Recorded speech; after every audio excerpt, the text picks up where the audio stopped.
Okay, hello everyone, and let's start lesson 3. So the point of this lesson is to learn more fancy, nice language features, such as all the null-related operators, checks for types, and quality of life code improvements for stuff like checking the type name, variable name, and other things. So specifically what we'll be learning is a lot about null-related operators like ternary operator, null conditional operator, null-coalescing operator, switch with pattern matching, as and is, default parameters for function, nameof, property, initializers, and nullable, data types. Data types which are initially value types, but we'll make them reference types with very little effort. So let's start from all the null related stuff. Here you can see an example of how you can implement finding a max number, the bigger number of the two in C#. So you have a check which number is bigger. If A is more than B, then you return A. If in all other cases you return B. Of course, this can be simplified and made easier, but there is actually one more thing that you can do about this. So if you apply ternary operator, you can get actually exactly the same output with a single line of code. So what this evaluates to, it says if A is more than B, return A, or else return B. So the thing before the question mark is a condition. So my condition evaluates to true or false. A more than B. And the thing that goes right after, to the right of the question mark, is the value that will be in case this condition is true. And the thing that goes about colon is the thing that will be if the condition is false. So I will return A if A is more than B, or B if A is less than B, or both are equal. In other words, in all other cases, if this evaluates to false. Now, another useful operator is just being very careful with what you call. Sometimes it doesn't make sense to throw null reference exception or other kind of exception when object doesn't exist. We want to interact with it, but also have some sort of a guard, just to be sure if we can call the object in the first place. For example, if we play with a dog and no dog comes to us, well, we get null dog passed to us. And if we don't do any check and call a dog that does not exist, it will simply fail, crash, and throw us null reference exception. However, so we protect ourselves by checking before calling if dog is not null. So if dog is not null, we call bark. However, C# language designers thought about this, and it's a common issue. And for calling methods, they added an interesting quality of life improvement. So if you say dog question mark, so if you put question mark after dog, it means that if dog is null, this whole line will be ignored and not called. So if dog is null, I don't bark. If dog is not null, I bark. That's what this translates to. Quite simple. So take a good look, again, compare. Yeah, the whole line will be ignored pretty much, as if it didn't exist. So if dog is null, it won't be called. Bark won't call, and this will not throw an exception if dog is null. So it's convenient. Makes code more easy to read as well.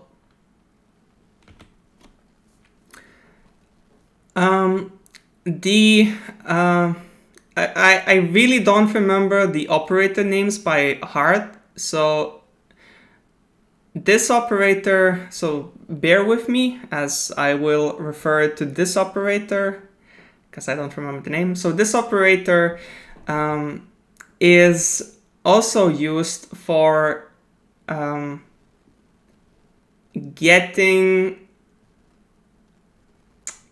it's also usable for comparisons.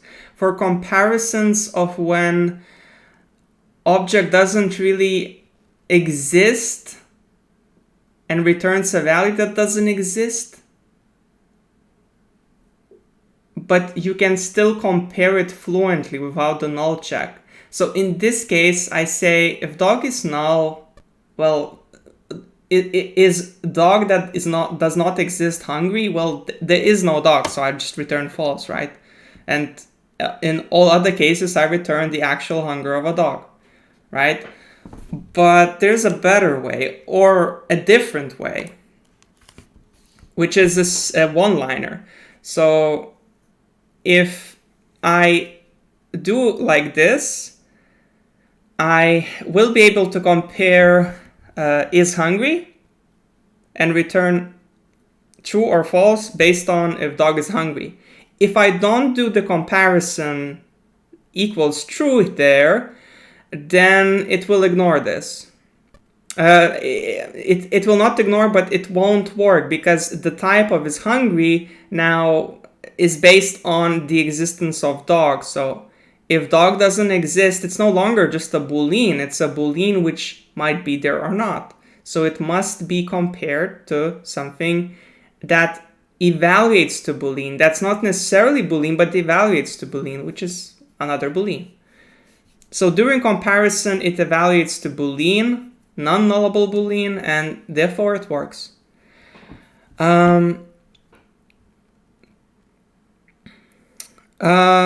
In the example that you showed, Cat Girl, so you cannot add to, you cannot get values from that one.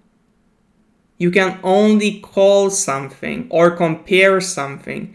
So you can only call things, but you cannot get their values through that operator.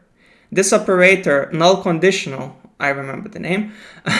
So this operator is not used for doing arithmetics or calculations. It's used for either calling something or comparing. So the first one, calling, bark, and the second one, comparing if the value was true, for example.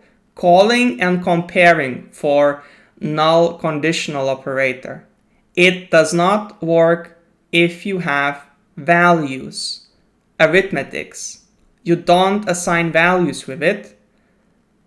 You just do comparisons and calls, nothing more. I hope that answered your question. Let me know.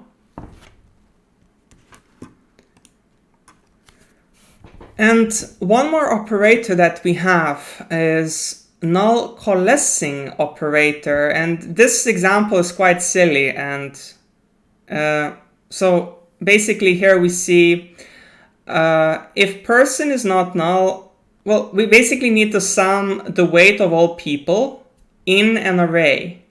And some people in an array might be invalid or unknown, and thus they can be null. So if we sum the weight of all the people,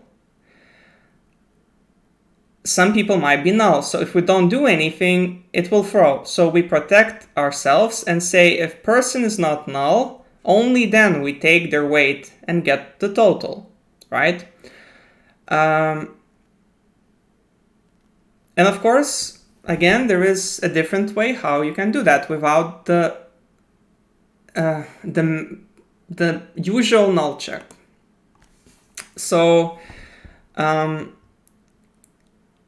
what this means, now this might look like something Aurora wrote, but not quite. If Aurora in her message wrote question mark 0, question mark 0 in both sides, then that one would work, because it returns a value when it expects one. But this one, so this one says that if weight, so if person exists, I get its weight. If person does not exist, I get 0. That's what this line means. So what type weight is, we'll find out quite soon in the following slides. But it's not a float. It's a different type. It's almost like a float, but not quite. Total weight in this case is calculated that if person doesn't exist, we cannot get its weight. So weight will be null. If weight is null, we take 0. So whatever is to the right of those brackets will be the default value in case the left side is null. If the left side provides us the value we want, we take the left side. If there is no value we want, we take the right side as a default value in case of null. And there is a really cool thing, a smart way of doing validation with this operator. So in constructor, it's so often that we check for null. We don't want null. Null is a bad thing. We hate it. We avoid it. And we don't let it if we can. And constructor is the first place that you can do validation and not allow null values in. So here we check that basically we say no person can exist without a name. So if name passed is null, we throw argument null exception. We don't allow that, right? However, there is a different way how this can be done.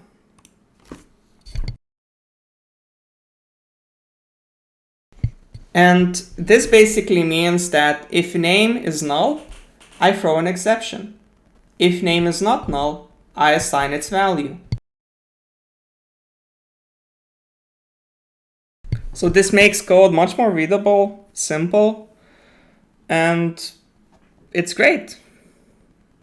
Knowing how to use language at your advantage is useful. So again, in this case, it reads like this. If name is not null, give me its value.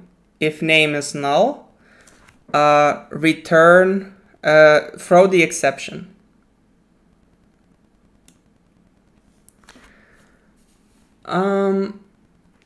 So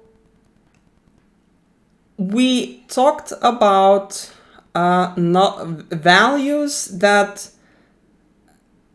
So at the start, I mentioned a way to make values that don't have reference to have reference. And this is quite similar to generic types. It's a generic way of converting every value into reference type. So all I have to do is to put an exclamation mark after a type, and it will be converted into something that has a value, that has a reference, sorry. So in this case, I say, I can check things if they're null or not. Ignore the first is null statement. We'll get to that soon. Let's move on to the second one. So A is a nullable int. That's what the declaration means. It's a nullable int which has a value of null. So that nullable int, all it has is a value. It can have a value or it might not have any value. So it's just all there is to that object. And if I check for null in the first case, A will be null and it will print that line because it's null. If I check the null for in the second case, it will not be null because I have a value, so it will also be printed. And as I mentioned, A has a value, so I can access the value either explicitly by saying a.value or implicitly by just saying a. However, if a is null, by calling a.value, I'll have null as well. Sorry, it won't be null, it will throw an exception if a is null. But in this case, I just said if it's not null, then I can print the value of a, right? So by putting a question mark after a type, I make it nullable. If a type is class, it won't work. It will work in C# 8.0 because there is a thing called nullable references, but I am not a fan of those. A lot of people like it, but I don't. But maybe I just need to get used to it.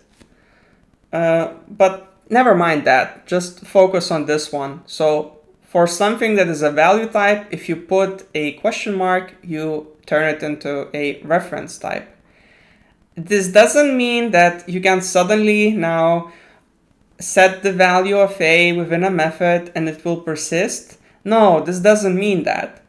This just means that an object, this just means that a primitive, that something that used to be a primitive or other value object now has a reference to it. And it can be a null or not. So that's all that there is. And in some cases it makes sense that some things really do exist and some things don't. Some numbers don't exist. For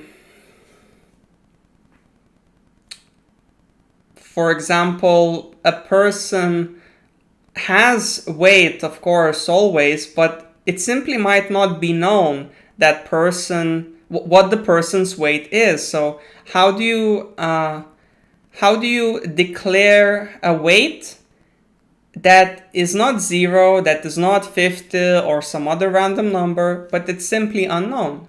You can mark it as a nullable and treat it as such, a nullable float or double.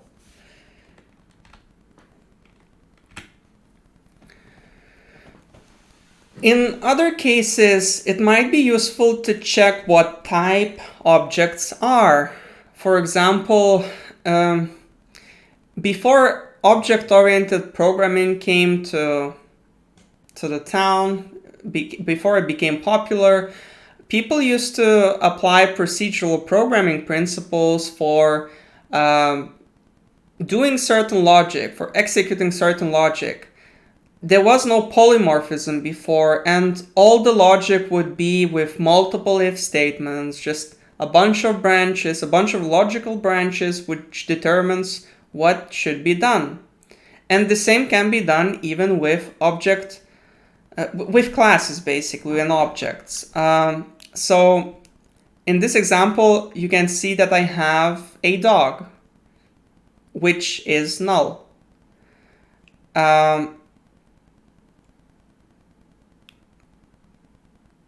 And I can say that I get the type of dog using getType.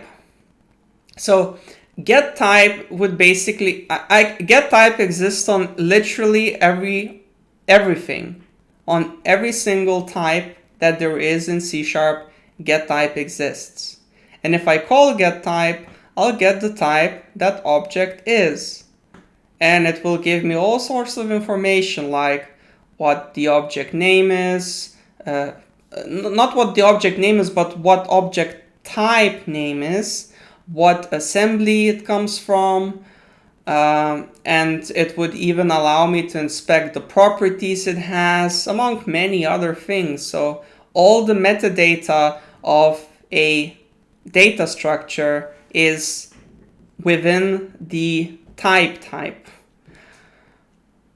And so I can get type from every object, or I can convert name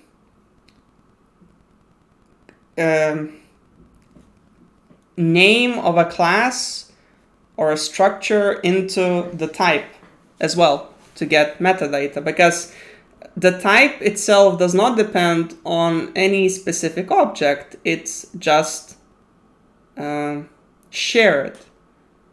Object is just details, just filled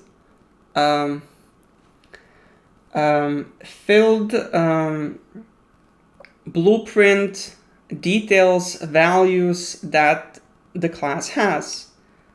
Object itself does not carry any extra properties. So therefore we can get type either from the class or other type or object itself. However, if we just want to determine what type things are and we don't want to go details, then it is there's a better way than getting a type, because a type carries a lot of stuff that we don't care about. And a better way is using is operator. So with is, we can check what type things are. So is dog a dog? Is dog 1 a dog? Yes, it is. Sorry, no, it isn't, because it's still null based on that previous example. And later on, I'll show more examples related to this one. Rolofast made a remark that in OP, it's bad to ask what type something is. That's definitely true. It's a bad practice. It's what you would call a code smell. However, in some rare cases, you still want to know what type things are. And like I said, it's just a different paradigm. You can use a procedural paradigm for evaluating your code, or maybe it's just really inconvenient and hard to design it to be more OP. And this might come in handy. I'm not saying it is handy in all cases or in most cases. It definitely is not. It's just something in some weird scenarios when you are cornered, you might need this. So I'm just showing you possibilities of what could save you when you're stuck. And this is one of those things that might help. I don't recommend using this or practicing this. All I want to do is to make sure you are aware of the possibilities of what the language gives you. And some more nice examples. In lesson 1, we learned what property is, and it might not be obvious that we can actually assign initial values to property, because for a field, if we just say number equals something, we can do it straight away, but for property, it's not so obvious, and it's not so obvious what it actually means. So here we see that we set initial values to number and word, to some gibberish object. And there is a slightly easier way to do that. We can literally just put an equality sign after the property definition, and it will have a value assigned to it. And this is absolutely equivalent to this. So the two are the same, just a different way of doing the same. When would you assign default values not in a constructor? Personally, I prefer to use constructor even if I can assign values conveniently outside of it. But some people don't, so this is just another option that you can choose. And if this style is something that you like more, or that you prefer, then you might as well choose it. That's no problem. In C#, we can also provide default parameters for a function. Sometimes we just spam the same parameter all over again just because a function definition requires it. But we don't really have to in C# because we have the ability of the function guessing or predicting if we call it with the extra value or without it. So above you see how the syntax looks like. You can literally just say that int age is equal 0, and this will mean that if I don't provide age, it will be equal to 0 by default. So quite easy, quite simple. And when you call it, you can call it in two different ways. You can call the constructor by either providing 2 variables or 3. If I provide 2 variables, it will set the age to be 0 in variable and pass that to constructor. If I pass 3 variables, it will override that 0 and set it to whatever I want it.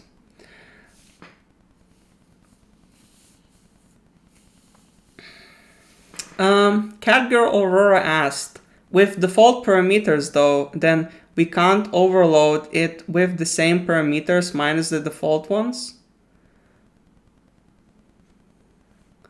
No, if I understand the question correct. Are you worried about which method will be called? Can you clarify your question?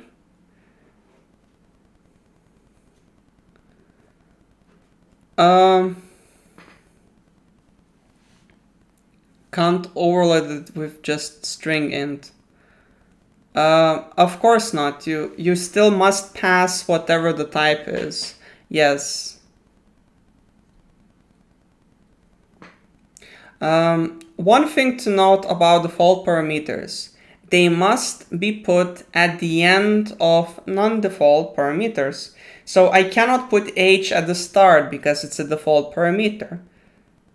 I can have multiple default parameters if I want to. But the recommendation for those is that we try to keep it natural. Like if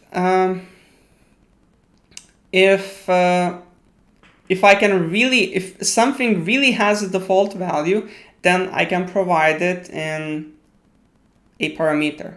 That's fine. In function definition, that's fine. However, if you pass a default parameter as a null object, well, is something really a null and that you set it just like that? Or are you switching? Are you checking if something is null and then you're creating a default object, something like that, and then assigning it to some property? That's not how it works. If your logic is based on default parameter, then it's no longer useful for a default parameter. This semantics no longer match what you actually want to do. If your logic changes based on default parameter is then the wrong choice. If the same logic applies for default parameter, go ahead and use it. But if it doesn't make sense, or if it introduces new logic, like checking what the parameter is and based on that doing decisions, and I'm specifically referring to default parameter value, then that's just an overload.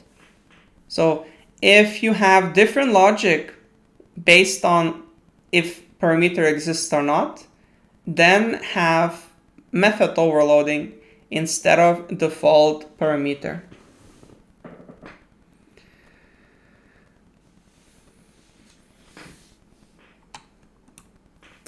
And lastly, one more feature that I wanted to show you today, guys, is nameof. Nameof basically gets the name of a type. A type or a variable name or a parameter name. So all it does, it prints whatever I put in nameof as a string. And not prints, but returns a string of whatever I put in. So it will return ternary demo, but just as a string. Or null conditional demo as a string. You might ask yourself, why do I need to write nameof instead of just writing a string ternary demo? And the answer is, what if the type ternary demo changes? But your intention in this method was to print a name of that type. Well, if it changes, then now you'll have to change also the string. And in fact, you won't know what you need to change because a string has no type checking. It's just text. But with nameof, it's strongly typed. And if ternary demo name changes in one place, this will be needed to change in other places, like in this one. And if you do change, it will be consistent. So nameof is really useful if you want to be future-proof, rename things, but without changing the name, the things that you log or print or validate. It's useful for logging, printing, stuff that depends on variable names or type names. All right. Do you guys have any questions? And if you don't, in either way, in either case, please write one thing that you think you understood very well and one thing that you would like to understand better. And I give you 5 minutes, and in the meanwhile, I'll be right back.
Okay, I'm back.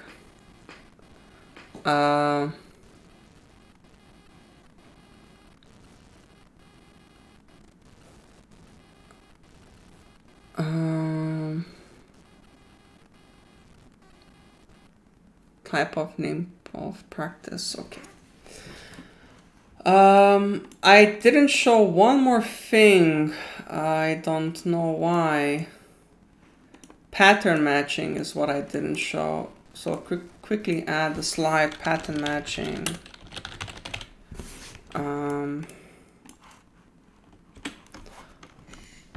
And add that here. I don't know why I didn't include it. I have an example.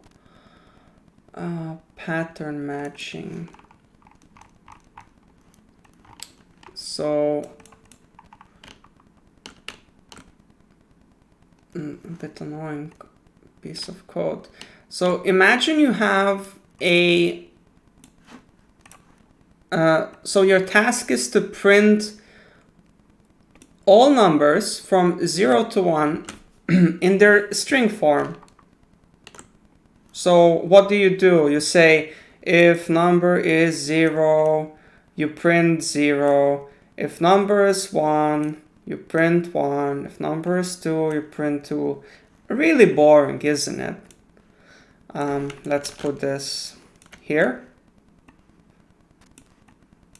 And let's add animation, fade out. And what are your options? And in C#, the option is to do pattern matching. So even better than a switch case, you don't even need to, so it is a switch case essentially, but you don't need to break in between. And you can simply point to translation. Basically, it reads like this. For 0, return 0. For 1, return 1. For 2, return 2. For 3, return 3. For 4, return 4. For 5, return 4. Super simple, super easy, and quite readable, right? For slides, let me link you once again. Here you go. And for all other, return a question mark, right? So that's pretty cool. Let me add that example and we'll move on to live coding, though we already almost did. So twice less code, more readable, quite neat. There are even better alternatives than this example, but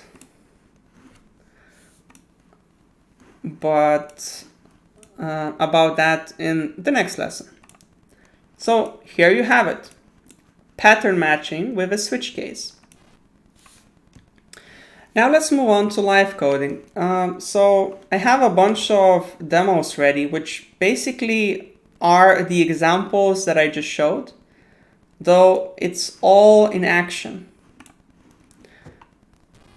So like this, as I mentioned, the benefit of this is that if I change the name of this demo, let's say I call it something nonsensical, what I print here still remains because it's strongly typed. So having strongly typed stuff in your code is something you should go for and look for, and therefore it's very useful, right? Now, null conditional. There are a few examples I wanted to show.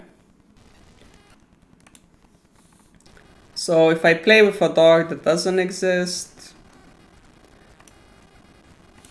I can just run all the examples so that you know that it works like in the examples, that I'm not making this up. So for ternary demo, we have a just prints the max number, And for ternary numbers, for ternary demo, we had 1 and 2 as input, and it prints the bigger number. So in both of those examples, it printed the right number, the actual max number. Non-conditional demo, can you please bark? So we have a dog, a very simple dog class. A dog has a name, a dog is hungry or not, and a dog can bark. Again, property initialization, just something to be aware of. A stupid dog that really doesn't have any constructor other than default one, and a method bark, which says the default dog's name. So bark bark Sparky is what it will do. Can you bark? Can you please bark? Could you please bark?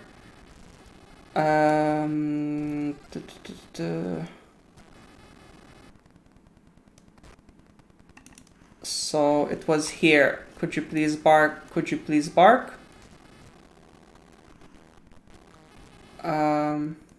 Right, so playing with the dog, and basically if dog is not null, it barks. If it's null, it does nothing. So if dog is null, it just prints, could you please bark? So it printed that twice, and the dog didn't bark twice. So as you can see, this line was ignored when play 2 was called. And it also checked for hunger. So what does check for hunger do? I say if dog is null, return false, it's not hungry, else return that if it's actually hungry. But I don't have to do that, I can just compare it with this. You see,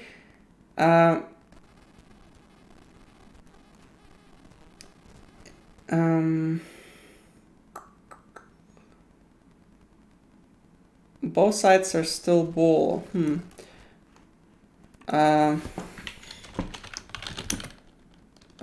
Is hungry. So can I assign it? I can assign it, but what? So a question to you: what type is var?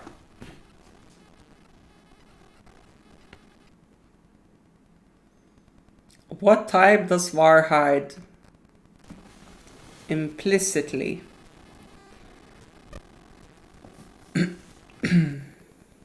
No, it's not bool. No, it's not null. Null is not a type. Yes, it's bool, unless you're asking, unsure if it's bool. It's actually nullable T, but that's what this makes it.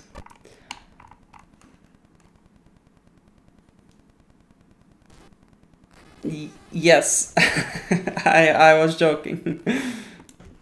So this one is also, at this point, if dog is null, this whole thing evaluates to nullable T. And nullable T essentially is bool with a question mark. Nullable T of type bool is the actual answer, but bool with question mark is nullable T, so that also works. Anyways, so if I compare this, that is either true, false, or doesn't exist, then if I don't do this, you see it underlines it by saying cannot implicitly convert from bool question mark to bool. You see, it's bool question mark. An explicit conversion exists. Are you missing a cast? And I could cast it as well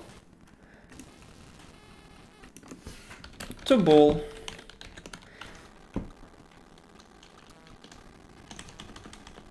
What does it evaluate to if I cast it to bool? I don't know. Let's play with it. You see, if something is null, casting doesn't work. If something is null, casting won't work. I can cast stuff using this as keyword. Yeah, it just breaks.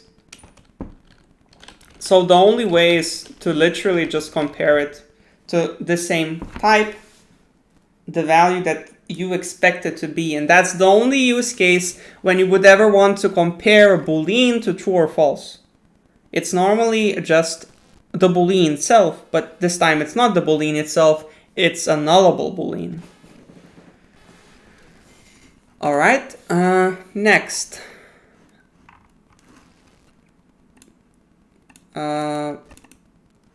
For the validation, again, if I validate, actually, let's move through the demos. So null conditional, we checked. Null-Coalescing. This is the demo. We create people. Okay, so we create people. So when I pass a person, when I create a person, I pass a name, and I don't want the name to be null. So I throw an exception, right?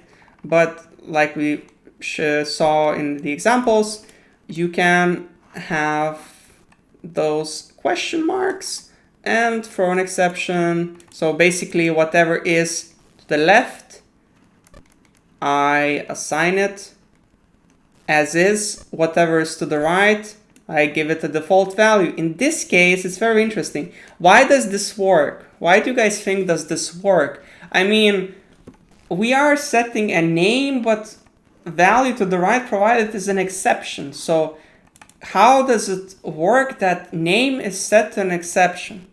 Can someone explain? Exactly. So throwing an exception will break before it can even set the value. So therefore, anything is valid if it's an exception. Yes. So a neat way to validate, now a proof that it works.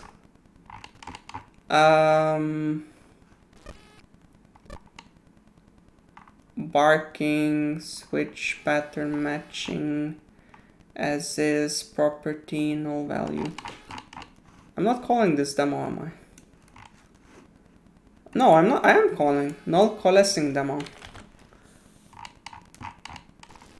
Null-Coalescing demo. Why is it not giving me? Oh, okay. Didn't call those two things. Okay. Yeah. Awesome.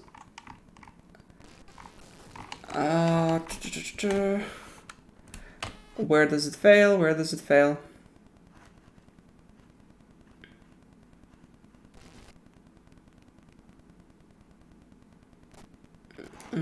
Right.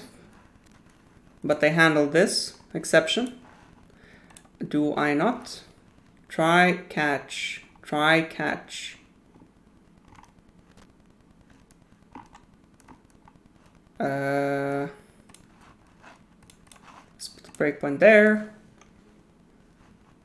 Okay, so in the demo lift,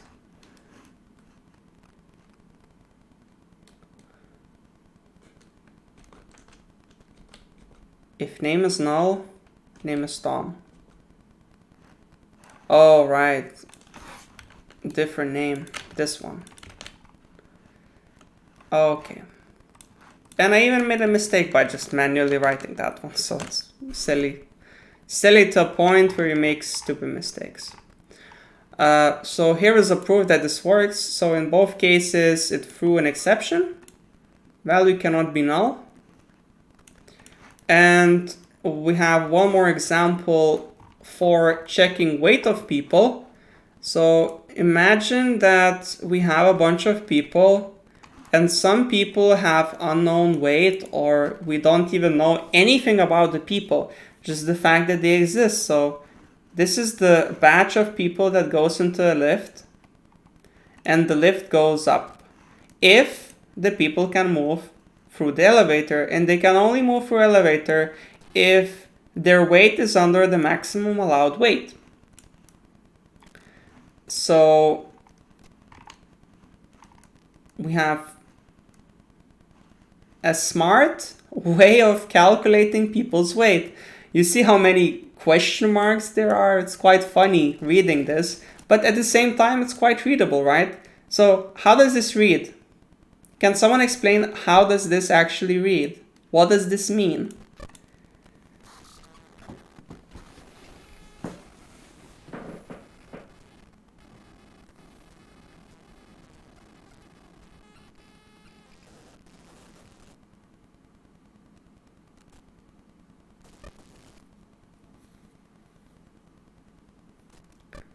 So yeah, if person is not null, it gets its weight. If person is not null, it gets 0, and we can sum. So this makes weight nullable, or the type that weight was int, well, it shouldn't be int, but whatever, int nullable. And this check basically allows this to have the value taken if it exists, or give a default value if it does not.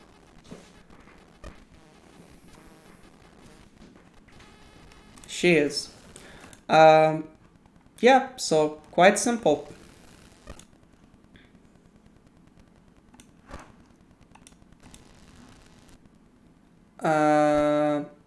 So that's there for this example. So we had basically a few people in the lift. One person who weighted how much? 18, and another one undefined, so it's under 500, and the lift goes up, as we can see in here. Next example is for pattern matching. So the last one that we saw. So we have numbers that we want to print. We want to print all the numbers there are from 0 to 9. So 1, 0, 1, 2, 3, 4, 5, and so on. If it's undefined, if we give something more, then it prints a question mark. And we did it in a silly way with crazy many else if statements. And we also did it in here, like this. So here's the proof that it works. We called it by passing it there and there. What if we make this 11? What's the 11th number that will be printed? You can use anything, really. Enum, switch by type, switch by anything you want, really.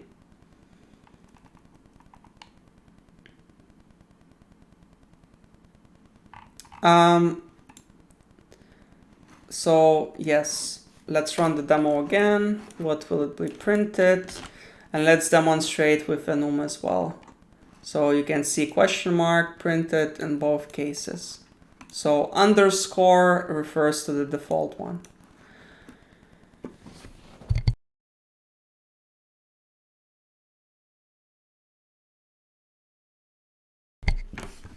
Now let's move on to the other example that you wanted for me to show.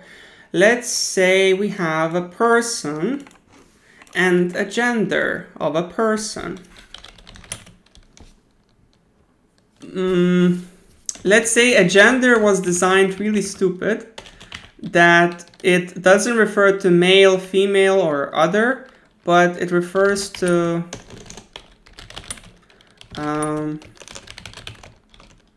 letters. So all the genders are M, F, or O. And let's go to pattern matching demo.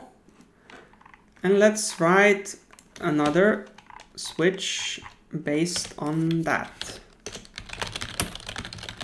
Enum, demo enum, pattern matching. So we have gender string, which is a switch statement. Whoops. Which works like switch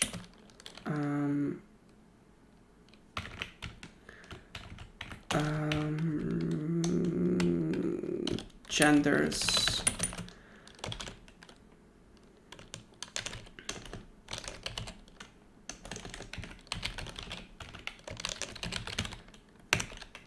F gender M gender O for each genders in gender. Do the switch. And we say gender string is a gender that we switch. It's still a void.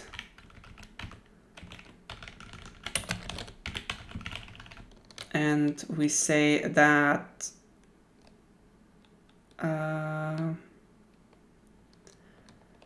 that gender F will return female.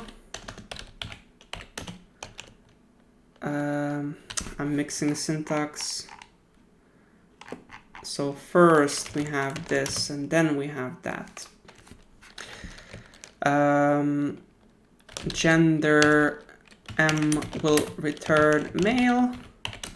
Gender O will return other. This feature, by the way, is of latest C# 8.0. So it's been out only for not even a year now. So yeah, I get gender string and let's print it.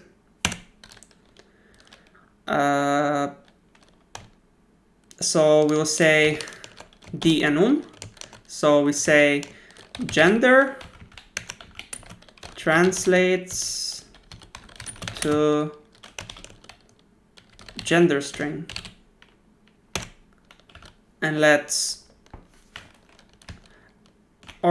just make this even easier to understand. So let's run this.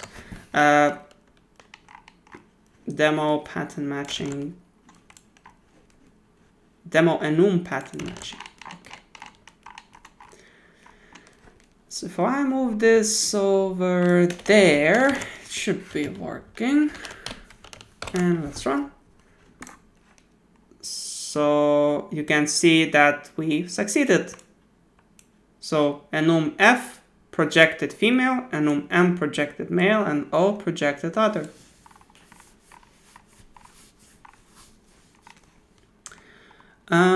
What else?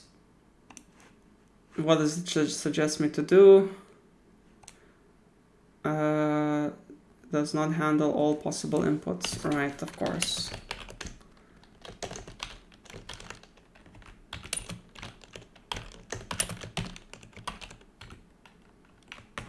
Oops. Okay. So there's that. All great. What's left? There is one more thing. So let's move on through the demos, and I'll add one more example. And is, right. This will include pattern matching as well. This is kind of pattern matching. You're matching types. So again, you use getType to get a type, but it gets way more things than you might ever want. Actually, we can check what things it gets. Let's get. So var type is this, and we do this. What does it have in the type? So you see assembly, attributes, GUID, full name, generic parameters, position. Like, you see how much stuff every object has? It's crazy. All the metadata needed to call it. So everything, basically. Overkill, complete overkill for doing this. So we have an is operator, which is way more simple and easier. So to inspect and prove that this example works, if we run this, we see the logic as follows. Dog3 is Labrador. So this was not hit because dog1 was null. So it never got hit. Dog1 is null, never got hit. Dog2 is a Spaniel. Spaniel is not a Labrador, so it was never hit. Dog3 is a Labrador, so Dog3 is Labrador, that's true. So the first line that got printed was this one. Then we say, so Dog3 is a Labrador, and Labrador is actually a dog. So this line got also printed. And basically, everything in C# is an object. So this always means true unless an object is null. So dog is an object, and as a proof that everything is an object, even non-primitives, even primitives, so int is also an object. So number is object, that is true, that's C# we're talking about. So this line also got printed.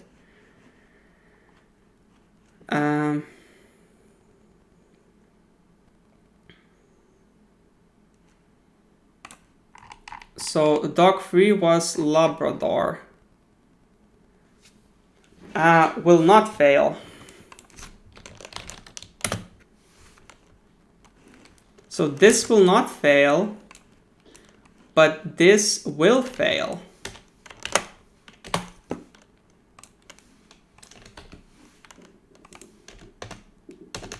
Will fail. So casting, I think I haven't mentioned what casting is. So casting is done in two ways. You can either cast in C# using as keyword or by using those brackets. However, a major difference between how casting works in C# is that if you cast using as, and you can cast only to reference types, and you'll understand why. So if this succeeds, dog becomes a Spaniel, it just becomes casted. And casting is quite cheap, it just moves scope from bigger to smaller. Essentially, if something was of a certain type at some point, it will be able to be converted back to that type. If it was converted through casting, then it will easily be converted back. So for example, a Spaniel is a dog. So if I do this, no problem, it will work. Spaniel is a dog. If I want to convert a dog back to Spaniel, that will also work. However, if I say this, it works in, like, the code compiles, but if I run it, you see, I will get an error, an exception. I didn't because I used as. Okay. So the exception, dog is not Spaniel. Actually, let's cast with this. Spaniel. Okay. So I run. Is dog2 Spaniel? I might try catching this. No, I'm not. Is dog2 Spaniel? It is Spaniel, what the hell? Okay, Labrador. So I convert Labrador to Spaniel, an impossible operation. And therefore I say, I see that we get an error which says invalid cast operation, unable to cast object of type. So I cannot cast Spaniels to Labradors. That is correct. When doing this casting, it's important to understand that it sometimes works and it sometimes doesn't, and it's based on what the object was initially made as. So if dog3 is a spaniel,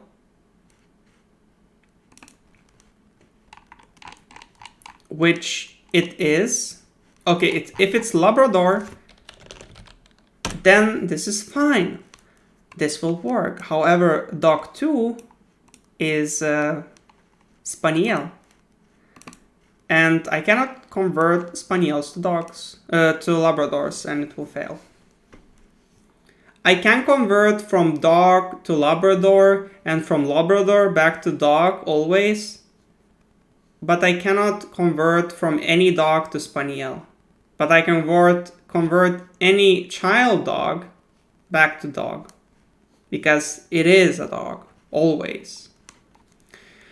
And where I was leaning to, casting will fail if the operation is invalid. For example, if you're trying to cast spaniel to a Labrador. I don't know how does this manage under the hood. You mean how does it switch between things? Well, how I picture it, you have class A, you have class B, and you have inheritance. So if I say that if I say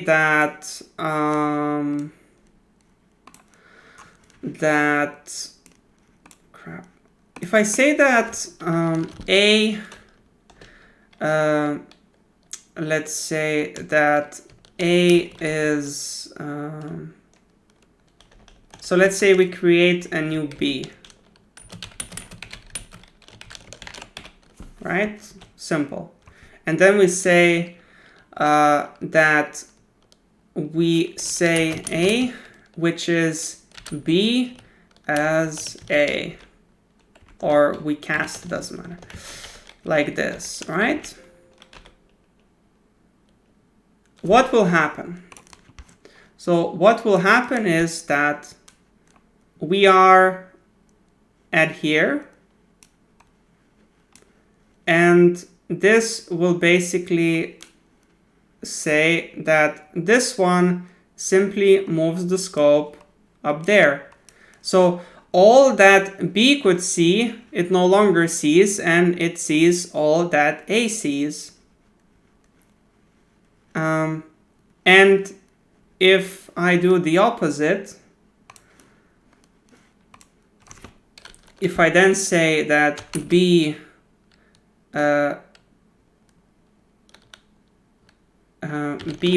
is A casted to B back, it will work because it simply moves again from this place,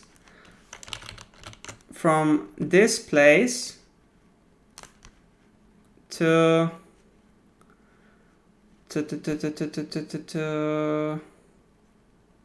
this one. Just basically think of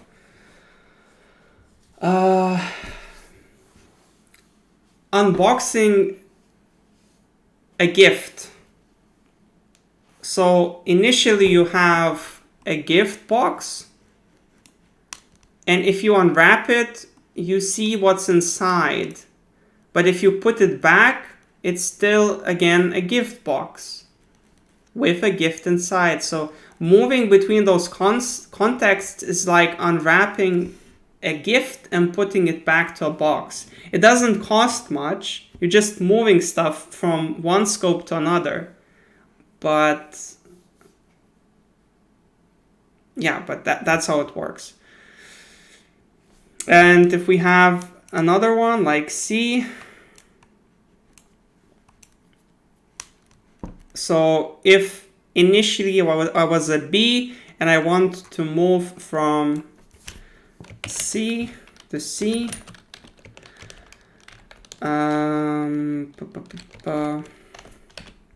so what will happen? It will say, okay, so I'm here and I was derived from this one, and so in the box I had, let's say, a toy car, and suddenly again I try to get from the same box a different gift. The same box does not provide a different gift, even though there are potentially different gifts in the same box. Not all boxes have that gift, but all gifts are in a box. So that's my poor explanation of casting and how it works for moving between scopes of classes, child and parent relation.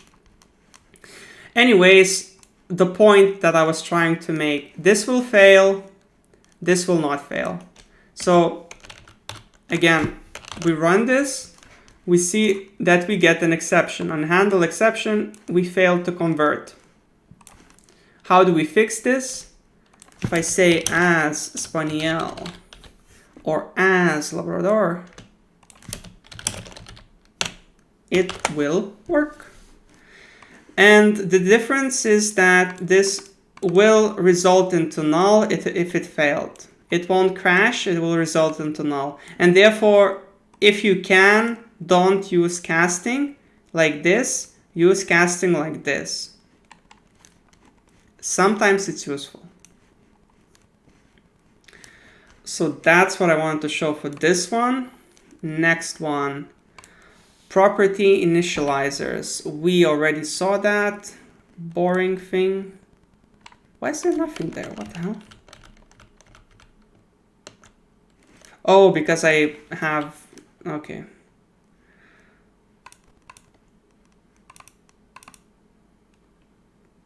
Yeah. There's nothing to show, pretty much, okay. Let's remove. Next, null value demo.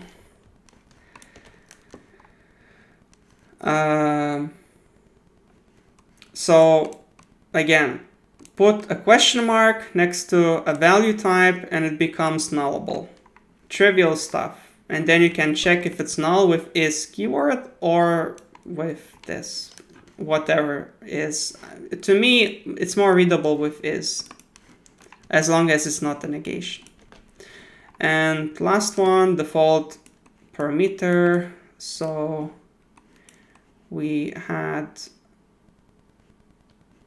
two people to which we pass different ages. We pass age 0 to constructor or no age, but it's still a single constructor, which gives age a 0 if it's not provided. And if we run this, we can witness that indeed both people were created with age equal to 0. Maybe 0 is a bad value. It's a bad value for demo because 0 is 0 by default. So if I change the value, you can witness that that in one case I passed 0 and another one I did not. So let me pass 1 in both cases, and you see 1 was set when I didn't provide an age, and 1 was set when I did provide age. Do you have any questions?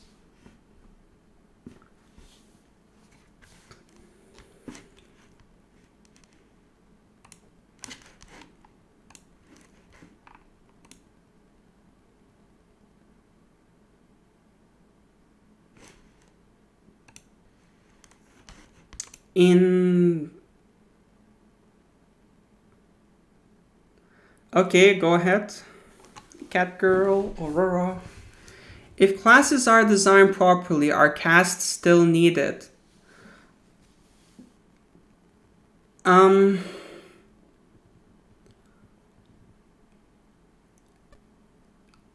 I would say in 99% of cases, they're not needed. Casts are needed when you convert from one value type to another. That's a valid case. But for casting to a different type, practically, how much of it have I done at work? At this one, I don't remember when I did. I worked half a year in my current position and I didn't need to do casting for classes.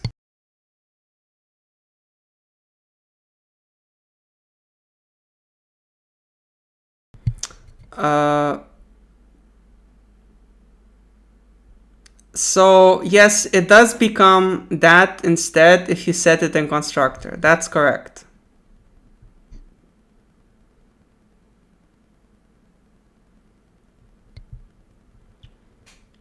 Did that answer your question?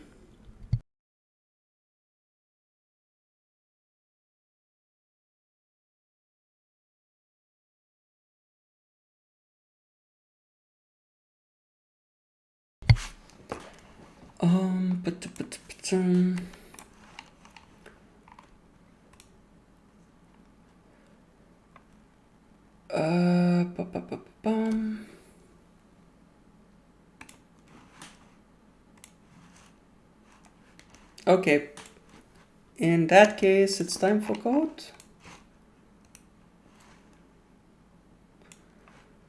I hope I didn't mess up because this Kahoot was very rushed, but we'll see. Classic.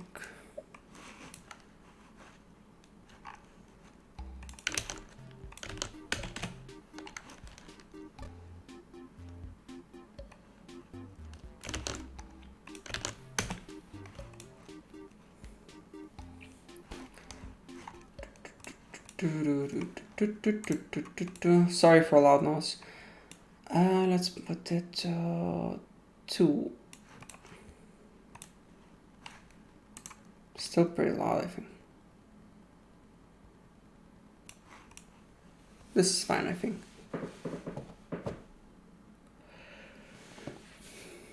I actually thought that maybe we could play Quiplash sometime, but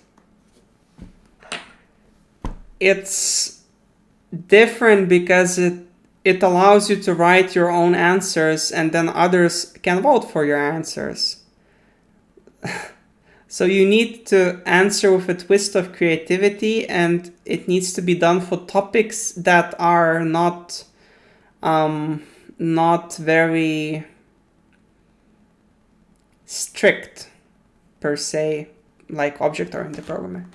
So roll-off ratio, cat girl, I think we can start.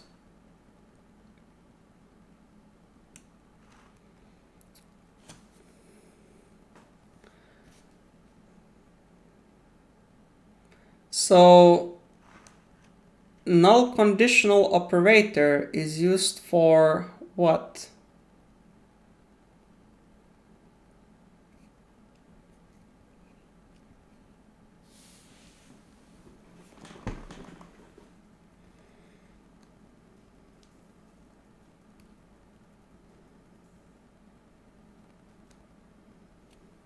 So it's not used for value assignment, pretty much because if you apply null conditional for value, you actually get a nullable value.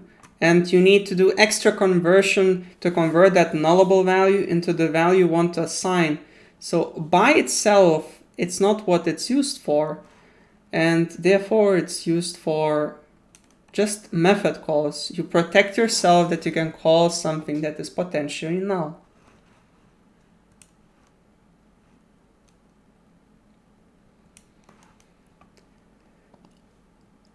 So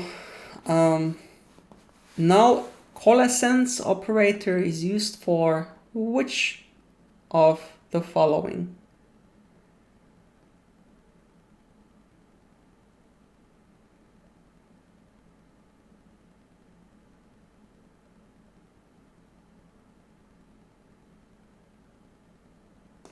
That is correct.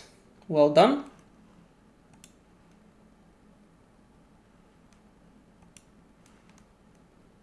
Does this operator exist?